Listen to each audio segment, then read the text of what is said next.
بسم اللہ الرحمن الرحیم نحمدہ ونصلی ونسلم علی رسولہ النبی الکریم اما بعد فاعوذ باللہ من الشیطان الرجیم بسم اللہ الرحمن الرحیم فاسألوا اہل ذکر ان کنتم لا تعلمون۔ ایک سوال یہ کیا جاتا ہے کہ اگر کوئی شخص کسی جانور کو اللہ کے ولی کی طرف منسوب کرے، مثال کے طور پر غوث پاک کا بکرا کہے یا پھر خواجہ صاحب کا بکرا کہے، یا پھر یوں کہے کہ یہ بکرا جو ہے عبداللہ شاہ غازی رحمۃ اللہ تعالی علیہ کا ہے، اب اس کے بعد اس بکرا کو ذبح کیا جائے تو کیا وہ بکرا جو ہے حلال ہے یا حرام ہے؟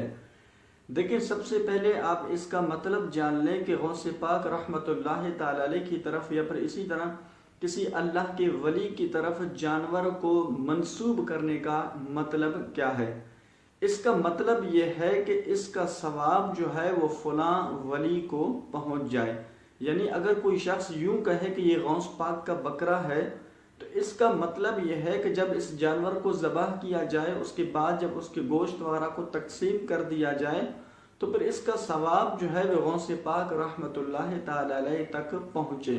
اس کا مطلب یہ ہے، لیکن جو لوگوں کی طرف سے ایک غلط فہمی ہے اور لوگوں نے اس کا غلط معنی ہی سمجھا،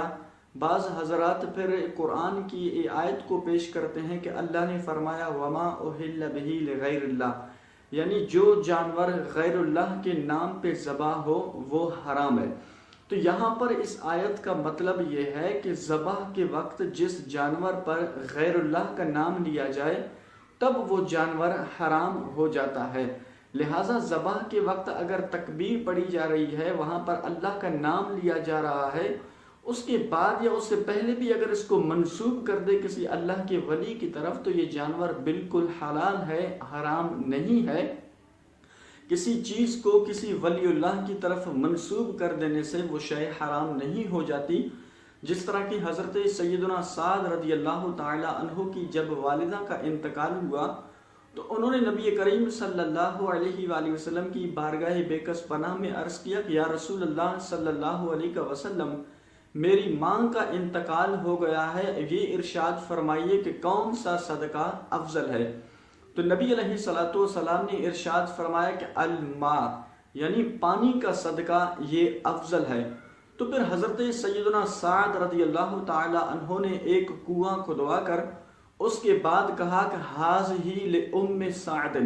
یعنی یہ سعد کی ماں کا کنواں ہے۔ تو اب حضرت سیدنا سعد رضی اللہ تعالی عنہ نے اس کنویں کو منسوب کیا اپنی ماں کی طرف۔ تو اس کا مطلب بھی یہ تھا کہ اس کنویں سے جو بھی پانی وغیرہ پئیں گے تو اس کا ثواب جو ہے وہ میری ماں کو پہنچ جائے۔ تو لہٰذا جو ہے کسی غیر اللہ کی طرف کسی شے کو منسوب کر دینے سے وہ شے حرام نہیں ہو جاتی۔ اگر کوئی شخص کسی بکرے وغیرہ کو بھی غوث پاک رحمۃ اللہ تعالی علیہ کی طرف منسوب کرے یا پھر اسی طرح کسی اور اللہ کے ولی کی طرف منسوب کرے اور ذبح کے وقت تکبیر پڑھی جائے، اللہ کا نام لیا جائے، تو پھر اس صورت میں وہ جانور حلال ہے، حرام نہیں ہے۔ حرام اس صورت میں ہے کہ جب ذبح کے وقت آپ غیر اللہ کا نام لیں، مثال کے طور پر کسی